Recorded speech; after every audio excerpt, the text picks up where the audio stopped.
Je vais pas vous demander de me croire sur tout ce que je vais vous dire aujourd'hui.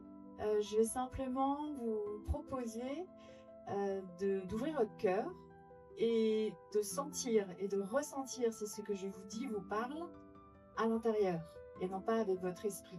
Parce que si vous êtes là aujourd'hui, à mon avis, pour la plupart, c'est parce que vous êtes beaucoup trop dans votre tête et pas assez dans votre cœur. Vous savez, je fais de l'hypnose, entre autres différents outils que j'utilise. Et en hypnose, on utilise des métaphores. Donc, mon intention, ça va être de vous proposer une façon simple, ludique et accessible pour pouvoir vous expliquer ce que c'est l'enfant intérieur, en fait. Quelle est la valeur d'un bébé? Quand vous tenez un bébé dans vos bras, quelle est sa valeur?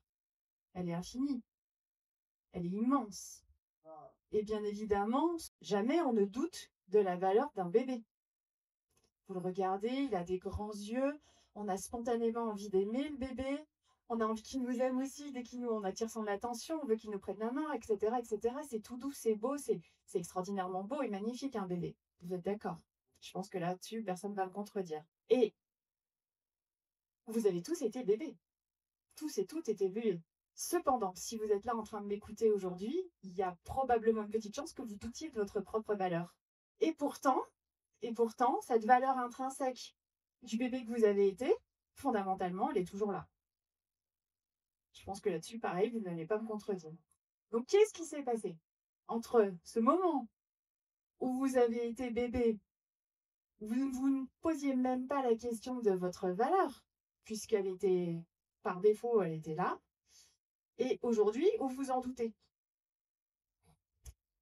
Alors, je vais vous donner un indice. La première chose, c'est que quand on est bébé, on est, on est valeur, on est amour. Alors que quand on grandit, on apprend progressivement à se détacher et à se séparer de cette notion d'être amour intrinsèquement. Et donc, je vais vous expliquer un petit peu comment ça se passe, le processus de comment ça arrive, ça, finalement. Donc, quand on arrive en tant que bébé, on est tout nu. Hein, on a froid, on est complètement vulnérable et on est dépendant par nature, vitale, de façon vitale, de ce noyau duquel on dépend, voilà, par défaut, qui sont donc nos parents.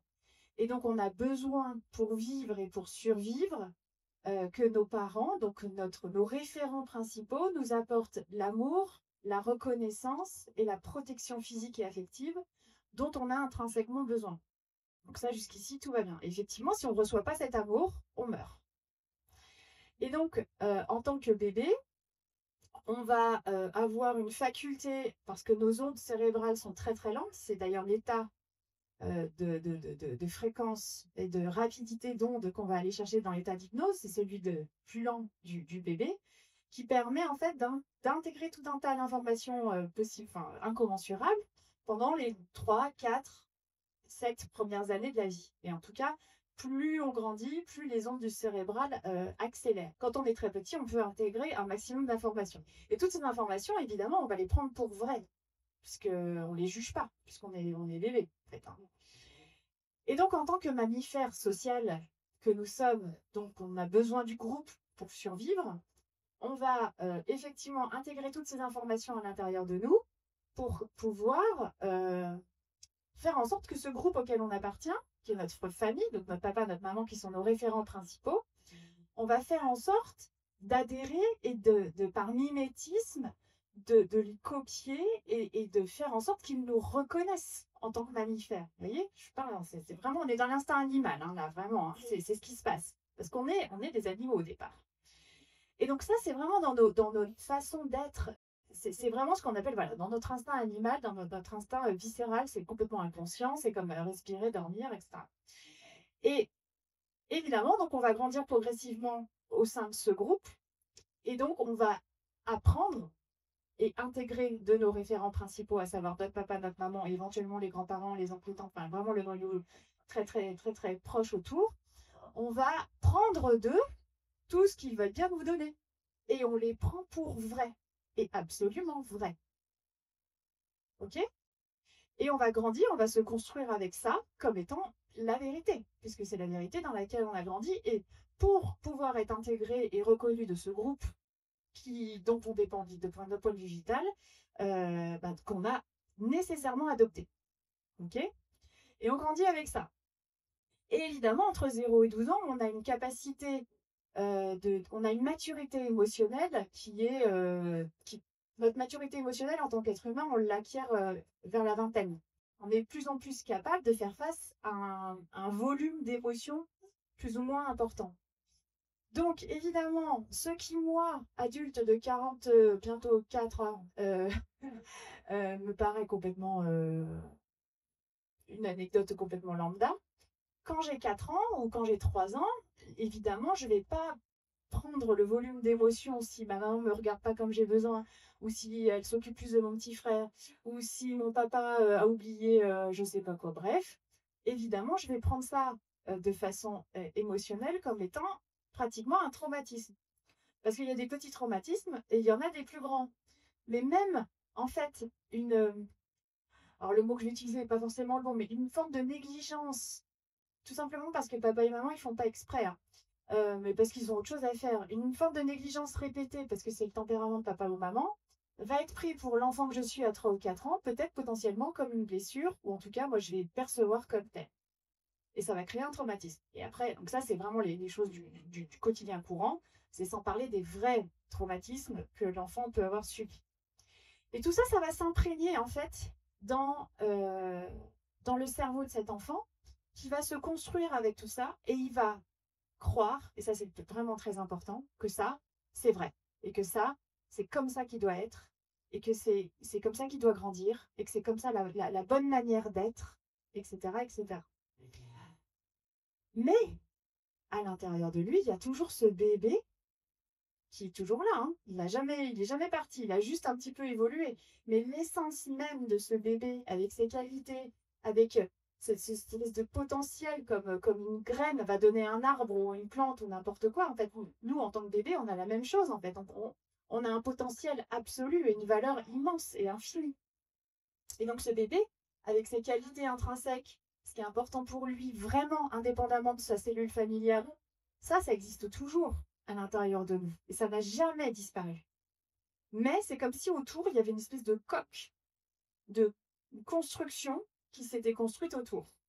Et petit à petit, quand il va commencer à grandir, à passer à l'âge adulte, ce bébé, qui est devenu enfant, qui est devenu préadolescent et qui va devenir adulte, et là, il a toujours cette coque de protection autour de lui dans laquelle il s'est conditionné. Et il va devoir, finalement, pour être et faire grandir cette graine et ce potentiel illimité qu'il est au fond de lui, il va devoir apprendre à s'en extraire.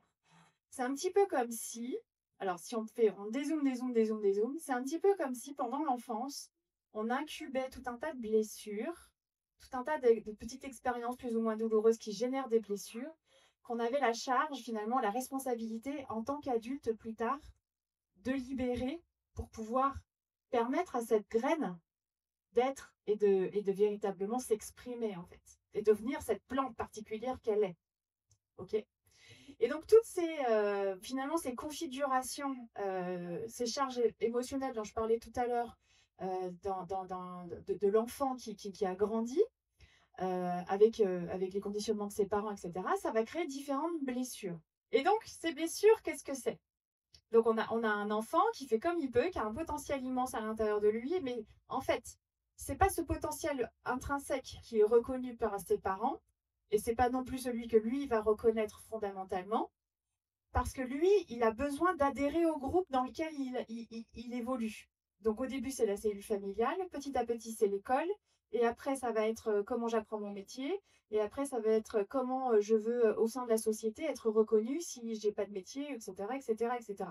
Et donc, en fait, dans chacun de ces groupes-là, dans chacune de ces cellules, il y a des codes de comportement, des codes, voilà. Donc, pour faire simple, on va appeler ça des codes. Et donc, moi, on a tous donc ces petites graines à l'intérieur de nous avec cette valeur extraordinaire, mais si je veux rester vivant dans le groupe auquel j'appartiens, j'ai pas intérêt à revendiquer mon potentiel extraordinaire. J'ai plutôt intérêt à adhérer à tous les codes. Parce que sinon, je vais mourir. Et fondamentalement, entre 0 et 15 ans, c'est assez vrai, quoi, en vrai, factuellement. Donc j'ai quand même été conditionnée avec cette vérité-là à l'intérieur de moi. Et petit à petit, il faut que j'apprenne tout doucement à m'en extraire. Mais pour m'en extraire, il va falloir que je me reconnecte à ce potentiel infini, illimité que j'ai à l'intérieur de moi. Tout en me disant, ouais, mais il y a des codes. Donc il va falloir que je jongle entre moi, les codes, moi, les codes. Et comme justement, on m'a pas appris à me reconnaître moi-même, mais qu'on m'a appris, en fait, que ma valeur dépend de ce que je perçois que le groupe me donne. En fait, c'est le groupe qui va me donner mon niveau de valeur. Et c'est ça ce qui se passe entre le moment où je suis bébé et j'ai cette valeur intrinsèque et le moment où je grandis et que j'arrive dans ce groupe qui finalement définit ma valeur. Je vais sans cesse être connectée à l'extérieur de moi pour pouvoir me faire valider ma valeur à l'extérieur par ce groupe. Et c'est pour ça qu'on est tellement câblé à l'extérieur et qu'on n'a pas appris à être à l'intérieur de nous. Mais en même temps, c'est notre condition d'être humain. Donc, il faut en vouloir à personne. Je pense que si on voulait l'apprendre à l'école, parce que ça devrait, y a vraiment un truc à trouver, mais je ne sais pas si ce serait possible parce que faut quand même qu'on apprenne aussi à cette histoire de code, en fait, pour survivre. Et moi, ma croyance, c'est que si on ne l'apprend pas à l'école, c'est parce qu'en fait, on doit l'apprendre à l'âge adulte, de s'en extraire pour pouvoir se reconnecter à notre valeur intrinsèque profonde. Bon, ça, c'est ma croyance à moi, c'est ce que moi, en quoi je crois. Donc, du coup, je cherche à reconnaître, retrouver ma valeur intrinsèque. Mes parents, ils n'ont jamais trop su. Alors, certains des parents l'ont perçu, mais pas tous les parents. Bref, ils m'ont surtout pas appris à regarder à l'intérieur de moi. Ils m'ont surtout pas encouragé parce qu'en fait, mes parents, ils me disent, bah, tu fais comme ça, tu fais comme ça, tu fais comme ça. Bah, s'il faut faire comme ça, il faut faire comme ça. Hein. Puis même les enfants, moi, en tant que maman, je leur dis, la preuve, ils sont là, ils font comme je leur dis. Et, et puis, non, mais ceci dit, on a ce potentiel à l'intérieur de nous, et c'est là où en fait on arrive. En fait, c'est comme s'il fallait faire la différence entre notre enfant intérieur qui porte nos blessures et notre essence fondamentale, intrinsèque, qui fait toute notre valeur sublime et extraordinaire et infinie, en laquelle moi je crois et ce que je vois chez chacun d'entre vous, en fait, en tout cas les personnes avec lesquelles je connecte. Ça, c'est ce qu'on pourrait appeler notre âme d'enfant. Et c'est comme s'il y avait un peu deux façons de voir les choses. Il y a l'enfant intérieur qui porte les blessures, et je vais y venir, et l'âme d'enfant. Et cette âme d'enfant, elle, c'est comme un moteur incroyable qui vient vraiment du cœur. C'est pour ça que je vous ai proposé vraiment de connecter avec votre cœur aujourd'hui. C'est comme une force qui est plus grande que nous, qui nous pousse à faire quelque chose d'important, qui nous pousse, qui nous porte à quand même nous extraire de ces conditionnements qu'on a vécus, avec lesquels on a grandi. Et qui nous dit, bah, en fait, ouais, mais la blessure là, 1, la blessure 2, la blessure 3, elle t'empêche quand même de devenir ce thérapeute brillant que tu es à l'intérieur, ou de devenir ce peintre extraordinaire, ou de devenir cet écrivain, ou de devenir, j'en sais rien, ce constructeur de... Enfin, bref, tout ce que vous avez d'absolument merveilleux comme potentiel à l'intérieur de vous. Et vous en avez tous. Et il est gêné par cet enfant intérieur qui, lui, a été conditionné. Et en fait, cet enfant intérieur, il va, par les différentes blessures, biaiser notre perception de la vie. Et ce biais de perception de la vie, je vais vous expliquer comment ça marche. Ce biais de perception de la vie va nous faire avoir des comportements et une façon de voir la vie qui va entraîner ce qui se passe effectivement dans notre vie. Donc quand notre vie est pourrie, il faut remonter en arrière, c'est-à-dire, ça veut dire que je la vois pourrie. Et si je la vois pourrie, c'est parce qu'en fait, il y a des conditionnements derrière qui me font la voir pourrie à cause d'une blessure. Et donc, du coup, il faut que je m'occupe de la blessure. Exemple. Vous avez peut-être lu Les 5 blessures de Lise Bourbeau. En tout cas, Lise, dans son livre, elle donne vraiment une image très claire. C'est comme si cet enfant de 3-4 ans que j'ai été, quand il a été malmené de façon, peu importe la manière dont ça a pu avoir lieu, par ses parents, parce qu'il n'a pas reçu la reconnaissance, l'amour et la protection dont il avait besoin, c'est comme si ça lui avait fait une plaie béante à l'intérieur du cœur. D'accord? Admettons que j'ai une plaie béante à l'intérieur de la main. Comme je dois répondre au code, je vais évidemment pas expliquer à ceux qui m'ont fait du mal, qui m'ont fait mal.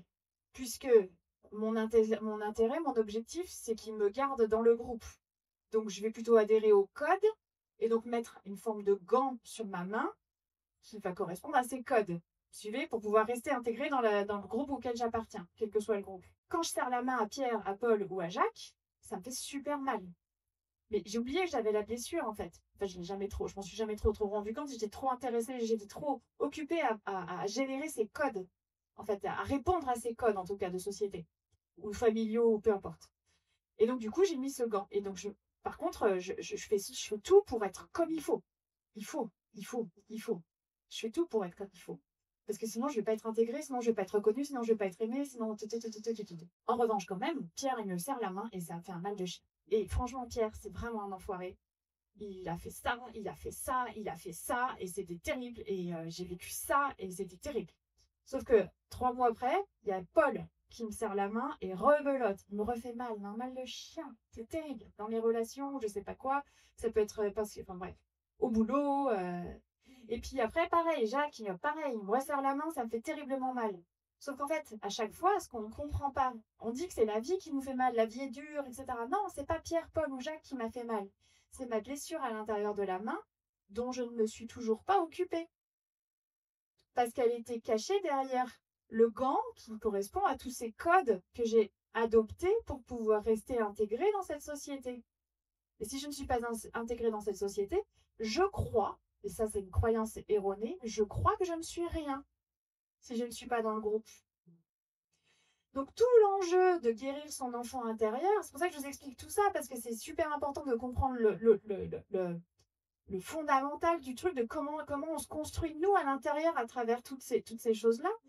Tout l'enjeu, c'est de retrouver notre valeur intrinsèque de bébé que nous sommes au départ, du potentiel illimité extraordinaire, libéré de nos blessures pour pouvoir s'extraire de ces codes et enfin se dire, mais en fait, j'ai pas besoin que la société dans laquelle j'existe me reconnaisse à partir du moment où je me reconnais moi-même et que je reconnais moi-même ma valeur et que je n'ai plus besoin que ce soit la société, le groupe, le monde dans lequel j'évolue qui me valide ça de façon à ce que je me valide moi-même.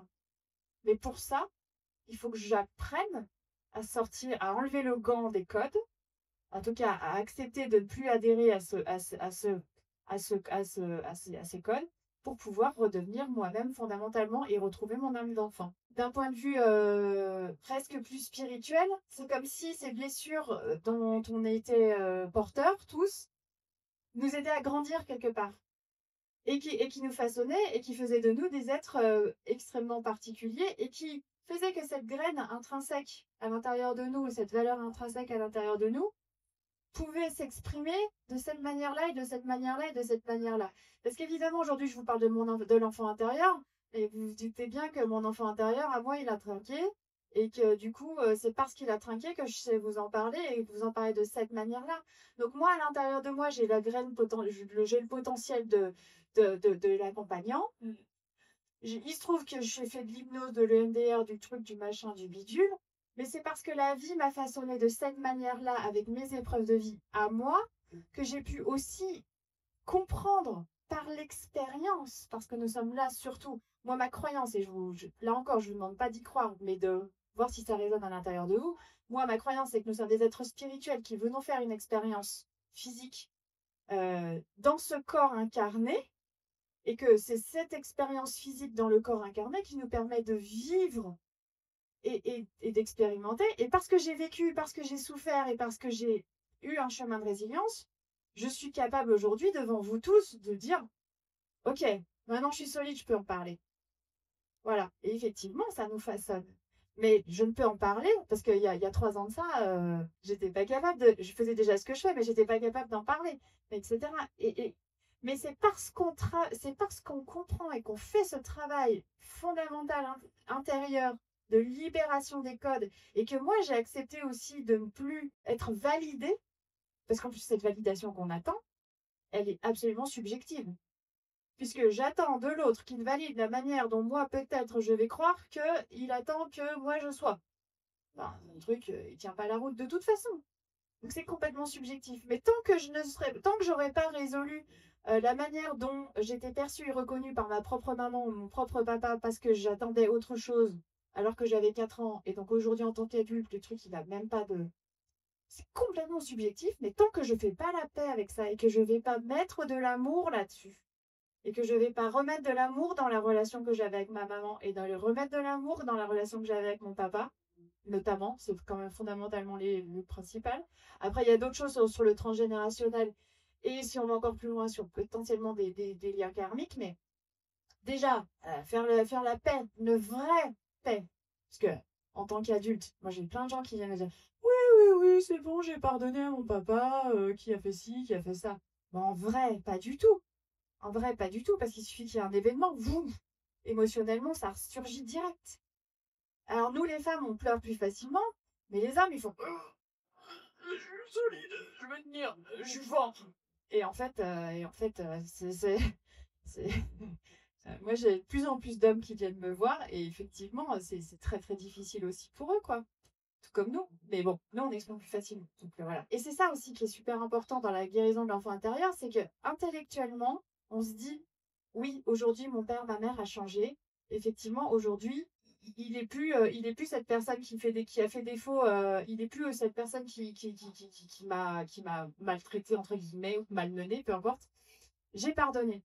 Sauf que à l'intérieur de nous, la version de nous de 3, 4, 5, 7 ans, elle existe toujours. Et tant que vous n'allez pas la soigner, la réconcilier, alors, eh ben, en fait, elle continue de vous enquiquiner. Et comme un gamin, l'enfant intérieur, c'est comme un gamin qui va vous tirer par la manche, là, en vous dire quand est-ce que tu t'occupes de moi? Quand est-ce que tu t'occupes de moi? C'est exactement pareil, en fait. Tant que vous ne vous occupez pas de cet enfant intérieur qui souffre à l'intérieur de vous, il va continuer inlassablement de venir vous demander de le faire et de vous redonner de l'amour. L'amour que vous attendez de l'extérieur, il ne s'agit plus d'aller le chercher ailleurs et d'aller le chercher à l'extérieur ou dans les yeux des autres. Il s'agit de se le donner à soi-même. Ça, c'est pas facile. Parce que les gens disaient, oui, si, il arrive très très bien. En fait, en vrai, non, on fait semblant parce qu'en fait, c'est dans cette histoire de code là. On est programmé d'une certaine manière et on a du mal à se déprogrammer. Et c'est là, la difficulté, c'est d'aller faire face à ces codes, faire face à nos peurs de rompre ces codes, de faire face à nos peurs de ne plus être acceptés et intégrés dans cette société qui nous conditionne et dans laquelle on est confortablement installé pour pouvoir être et parler avec notre valeur intrinsèque, avec cette petite graine, ce potentiel d'humilité que nous sommes à l'intérieur de nous, en fait. Comment fait-on pour s'en sortir? Alors, du coup, j'ai créé une méthode qui s'appelle la méthode Envie. Alors, moi, c'est une méthode que je propose, c'est une façon de faire. En fait, fondamentalement, de façon très simple, c'est un peu comme s'il y avait plusieurs niveaux, en fonction de vos besoins, de là où vous en êtes, du travail que vous avez déjà fait et de ce que vous avez envie, et là où vous avez envie d'aller. De toute façon, tout ça, c'est fondamentalement une histoire entre nous et nous-mêmes. Donc, vous pouvez aller voir tous les thérapeutes de la planète, tant que vous n'aurez pas décidé vous-même d'aller faire cet acte d'amour puissant et profond envers vous-même, il n'y a pas grand-chose qui va se passer quand même. Enfin, faut quand même, c'est une thérapeute qui vous dit ça, hein. Alors que pourtant, mais c'est fondamentalement une déclaration d'amour qu'on se fait à nous-mêmes. C'est vraiment important. C'est le début. Et après, il y a des prises de conscience. Il y a des prises de conscience sur un peu comment, sur le comment quand même derrière. Donc moi, mon intention avec la méthode, c'est effectivement ça, c'est déjà de nourrir le mental, ce beau mental qui est merveilleux, qui amène quand même des points de compréhension, qui reprend un peu ce que je vous ai expliqué aujourd'hui pour se dire, mais en fait, qu'est-ce que c'est cet enfant intérieur, en quoi tout le monde en parle, mais ça veut dire quoi, comment on fait, Donc déjà un peu comprendre un peu d'où ça vient, ce que ça sort, et puis avec aussi quelques notions de neurosciences sur comment est-ce que, à partir de mes expériences, de mon système de croyances et à partir de mes valeurs, donc mes valeurs, c'est ce qui est important pour moi, comment est-ce que je vais déclencher des réactions émotionnelles qui vont déclencher des comportements lambda dans telle ou telle situation. Parce qu'évidemment, si j'ai rendez-vous avec une copine et que je pète un câble parce qu'elle est en retard, je ne vais pas passer le même rendez-vous avec ma copine que si je l'accueille dans ces extrêmes parce qu'elle est toujours en retard et que ça... Enfin voilà, c'est un tout petit exemple. Mais en fait, fondamentalement, mes comportements vont quand même conditionner la manière dont je vis ma vie et ma façon de percevoir, etc. Donc il y a déjà c'est quand même, c'est intéressant d'avoir ces notions, de les connaître. Et ensuite, bah, ça se passe aussi un peu dans l'inconscient. Donc après, des techniques pour aller dans votre inconscient, ben, moi je travaille avec l'hypnose, effectivement. Il y a d'autres techniques comme le MDR aussi où on y arrive. Et puis après, vous pouvez vous amuser avec des chamans, enfin voilà, tout est possible à partir du moment où vous allez accéder à votre inconscient. Mais qui c'est qui donne l'intention? C'est vous. Donc en fait, si vous avez un chaman qui vous dit va voir ton enfant intérieur, mais que vous avez décidé d'aller voir une vie antérieure, vous n'allez pas aller au même endroit. Mais enfin, toujours, ça vient toujours de nous. Hein. N'oubliez pas votre libre arbitre. Hein. Tout vient toujours de vous. Et donc en fait, après, moi, l'idée c'est de découvrir son enfant intérieur, donc à travers différentes séances d'hypnose. Et puis après, d'aller soigner, guérir chacune des parties de nous qui souffrent, qui ont des manques d'amour, qui ont des manques de reconnaissance, qui ont des manques divers et variés. Donc ça, on vient les soigner, en fait, on vient remettre de l'amour et réparer la perception que l'enfant que j'étais a eu. Parce que l'adulte que je suis comprend, mais l'enfant que j'étais, il n'a pas compris. Et donc, en fait, on fait un travail comme ça. Donc, moi, c'est vraiment un travail thérapeutique qu'on fait. Et puis, du petit à petit, en fait, on se déleste et on dépose, en fait, ce besoin de répondre au code. Parce que fondamentalement, la blessure, elle s'est générée comment? Parce que j'ai pas assez répondu à des. Ah, maman, elle m'a crié aujourd'hui, j'ai 4 ans, hein, ou 5 ans, ou la maîtresse, elle m'a crié aujourd'hui, parce que j'ai pas été sage ou parce que j'ai pas bien fait quelque chose. Donc, du coup, j'intègre que c'est parce que j'ai pas assez répondu au code que du coup, je suis pas aimée, reconnue, respectée ou mis en sécurité dans qui je suis, alors que j'ai 4 ans. Vous voyez? Donc, du coup, c'est se détacher de ce besoin de répondre au code et d'être je m'en fous, je suis comme je suis, quoi. Et pour ça, il faut guérir nos blessures. Parce que sinon, si j'ai pas fait la paix avec la partie de moi qui croit que le code, c'est la vérité, eh ben, le truc, parce que en tant qu'enfant, c'est un serment. C'est la vérité que je crois et à laquelle j'adhère et vous pouvez y aller comme vous voulez, en écrivant les lettres que vous voulez et les brûler à tout l'univers du monde. Ça ne va pas marcher tant que vous ne ferez pas la paix fondamentalement avec cette partie de vous qui a besoin d'adhérer au code, aux différents codes de société auxquels elle adhère. Et en fait, ça se joue beaucoup avec nos émotions. Toutes nos émotions au quotidien. Moi, je travaille aussi beaucoup sur l'étude de l'émotion au quotidien. Avec l'EFT, ça, pour le coup. Là, ça, les gens le font en autonomie. C'est du boulot. Hein. Mais c'est comme je disais à je sais plus qui, c'est comme une hygiène aussi. Vous vous lavez et vous vous brossez les dents tous les jours, j'espère. Vous ça, c'est un code aussi encore, fondamentalement. Hein les indigènes, ils se brossaient pas forcément les dents, ils avaient d'autres systèmes. Bon, bref, on sait rien. Mais bon, de la même façon que potentiellement, en tout cas nous en 2025 en France, généralement on se lave les dents régulièrement, eh bien de la même façon, enfin s'occuper de vos émotions au quotidien avec des techniques comme le l'EFT qui sont des trucs super faciles, super accessibles, c'est comme de l'hygiène de votre esprit et votre émotionnel. Et c'est vous occuper de vous en fait, fondamentalement. Et ça par contre, on n'a pas appris à le faire. Et ça, c'est le truc qu'on pourrait apprendre peut-être aux enfants quand même malgré tout. Et puis donc du coup, bah voilà, et plus on s'occupe de nous, et plus on consolide notre relation avec nous-mêmes, plus on se met en sécurité avec nous-mêmes, et moins on a besoin des autres pour être en confiance. Parce qu'en fait, on vient se fortifier ici à l'intérieur. Moi, je me parle toujours du cœur, mais on vient se consolider ici, là. Et je suis solide. Et en fait, du coup, je peux parler devant vous, même si les 5 premières minutes, c'est hyper intimidant. Mais là, je suis solide, là. Vous voyez, il n'y a pas de. Mais parce que ça, je l'ai travaillé petit à petit, en fait. Hein. Ça se fait pas malheureusement comme ça. Mais il faut quand même une forme ouais, de méthodologie, etc. Et puis après, bah, effectivement, on connecte. Bah, du coup, ça ouvre tous les chakras du monde, l'intuition, la canalisation, etc. En fait, c'est là où en fait, vous allez connecter fondamentalement de plus en plus avec votre graine originelle. Moi, j'appelle ça le soi originel, le moi supérieur, ce que vous voulez, en fait, avec votre âme, avec votre potentiel infini et limité. Et du coup, vous n'avez plus jamais peur de le mettre en place et de le dérouler. Parce que ça devient une évidence telle que les codes, on s'en fout. Ce qui est important, c'est vous et ce que vous avez à donner, à contribuer et à apporter au monde. Donc voilà le comment. Et donc du coup, j'ai écrit mon livre qui s'appelle La méthode Amphi. Et donc déjà, c'est une première approche parce que du coup, vous allez avoir ce chemin que vous allez pouvoir suivre si votre cœur vous appelle à ça. Et puis après, ou même avant, ou en même temps, accompagné d'un accompagnement thérapeutique que moi je peux vous proposer également aussi. La question qu'il a posée mon fils, il est très fort. À la fin, comment on sait qu'on est guéri? C'est une bonne question ça, hein. Déjà, un, on reproduit plus les mêmes situations. Deux, on les reconnaît. En fait, on est comme une spirale. C'est-à-dire que fondamentalement, cette blessure, alors moi c'est toujours pareil, hein, comme je crois qu'on est une âme qui vient s'incarner, je pense aussi que c'est comme si on avait deux, trois grosses étapes de vie à checker, en fait, à valider pour pouvoir faire grandir notre âme. Et donc parmi ces différentes choses à checker, il y a différentes blessures à transcender.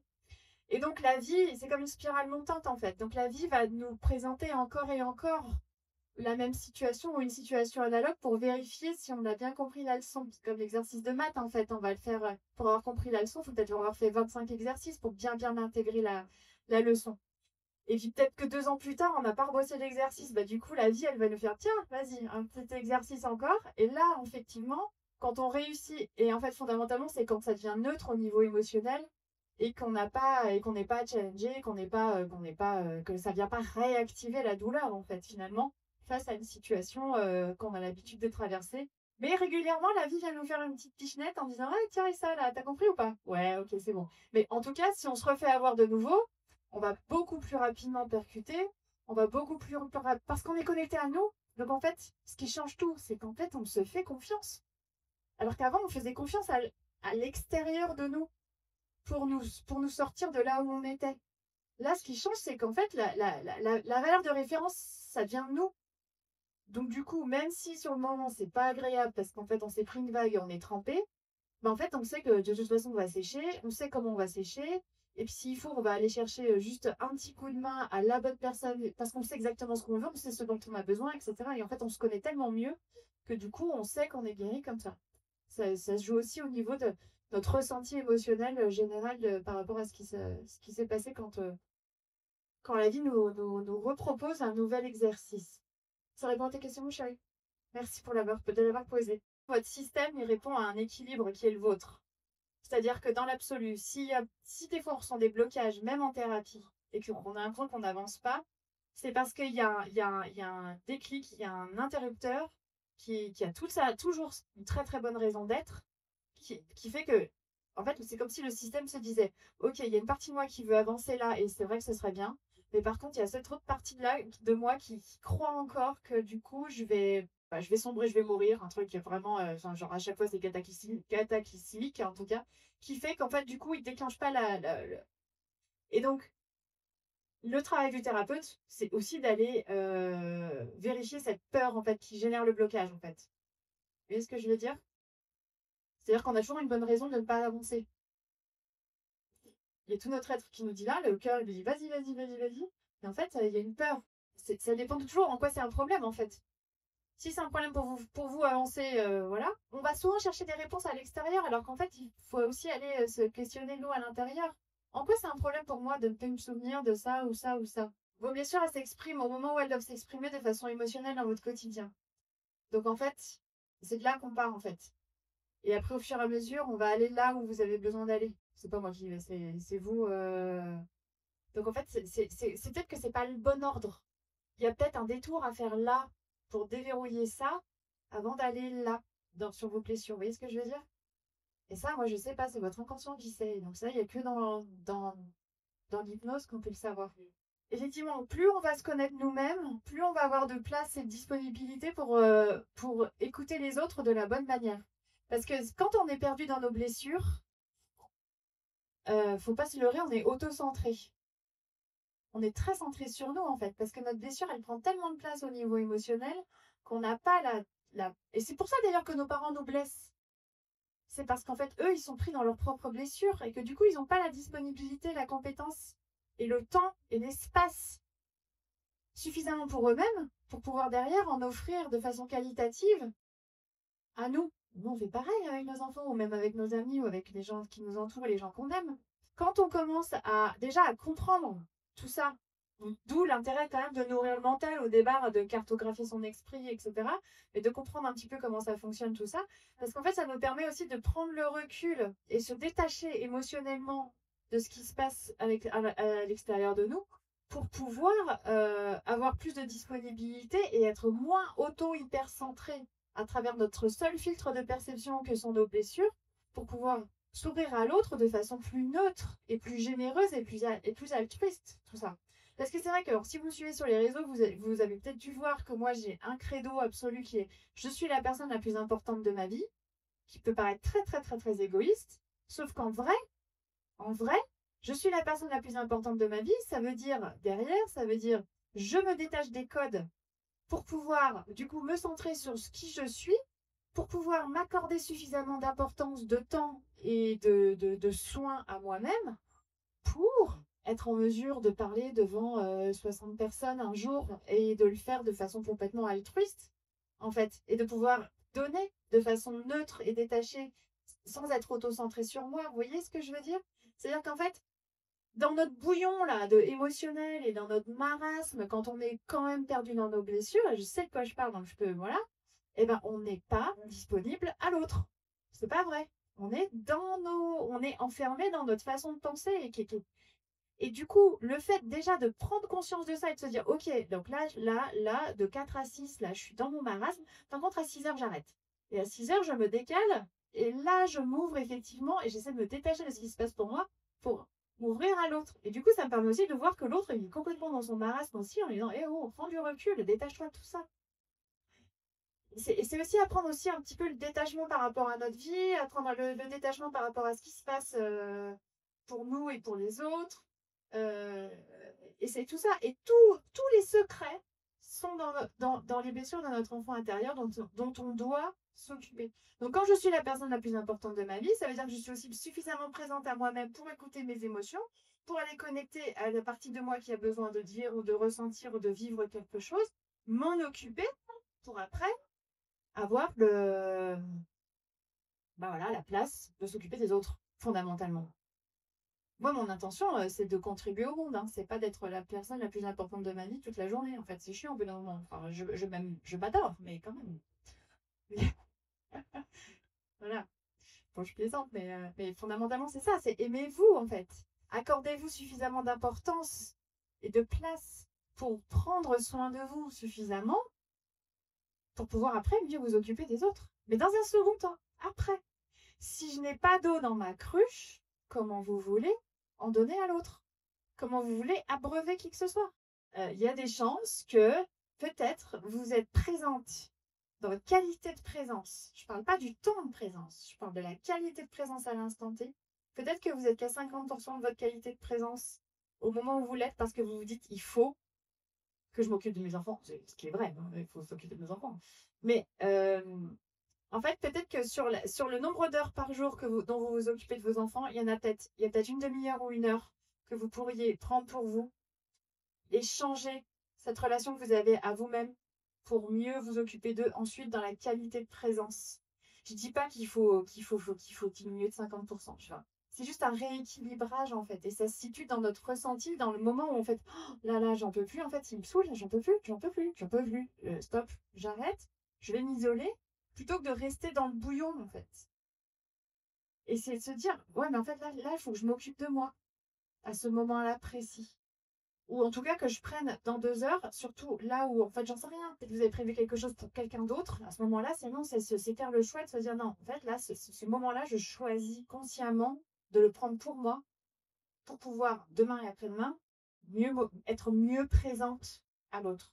Et plus on s'occupe de nos blessures, moins on est dans notre auto-centrage qui est plus fort que nous. Hein. Là encore, je blâme personne, hein, parce que moi je sais, enfin peut-être ils sont un peu jeunes pour témoigner quand même, mais euh, je sais qu'aujourd'hui, je suis beaucoup plus présente quand je suis avec eux qu'avant. Avant, je me rendais dragon, je devenais folle, je devenais hystérique, je pétais des parce que je me mettais dans des colères, dans des rages folles, parce que en fait, il venait déclencher un truc, forcément, c'est les gens qu'on aime le plus. Alors, nos enfants, en plus, ils sont merveilleux pour ça.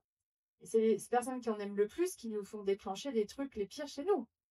Et donc ils déclenchaient un truc automatique, je devenais dragon, avec le feu qui crachait, tout ça, là, c'était horrible, les pauvres. Hein et, euh, et, euh, et, euh, et aujourd'hui, ça n'arrive plus, ça.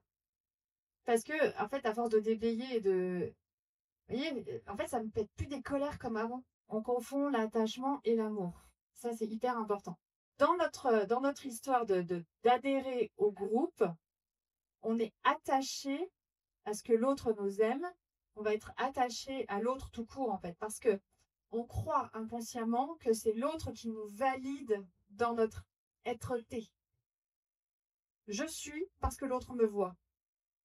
Donc, fondamentalement, je suis attachée à ce que l'autre va voir chez moi, de ce que l'autre va me donner. Et donc, je m'attache coûte que coûte à ce sentiment d'amour que l'autre va me faire croire qu'il ressent pour moi. Quand je dis va me faire croire, c'est moi dans mon illusion. Hein. Moi dans mon illusion. Alors que fondamentalement, l'amour n'est jamais douloureux. L'amour ne fait pas mal. L'amour, il est absolu. L'amour, il est inconditionnel. L'amour, il est surtout pas dans l'attachement. L'attachement, c'est mental. L'attachement, c'est matériel. L'attachement, c'est rigide. C'est douloureux, l'attachement. Et donc, effectivement, vis-à-vis de nos enfants, de nos parents, des êtres qu'on aime le plus, et de nos amoureux, nos amoureuses, donc je finirai là-dessus, vis-à-vis de nos amoureux et nos amoureuses, c'est hyper important de faire la différence entre ce que j'attends de l'autre dans l'attachement, donc ce que j'attends qu'ils perçoivent de moi et qu'ils me renvoient comme image potentiellement de la valeur que j'ai. Non mais on en est là, en fait, parce que c'est vraiment dans l'illusion, dans la perception. Là, je vais un peu loin, mais c'est super important à comprendre. Et en fait, c'est pas de l'amour, tout ça. Tout ça, c'est pas de l'amour, c'est de l'attachement. Et donc, oui, il faut se détacher, et se détacher ne veut pas dire ne plus aimer. Et il faut avoir donc du détachement pour ses enfants. Je me tiens vraiment à votre disposition avec grand plaisir. Merci pour votre écoute, merci pour votre présence.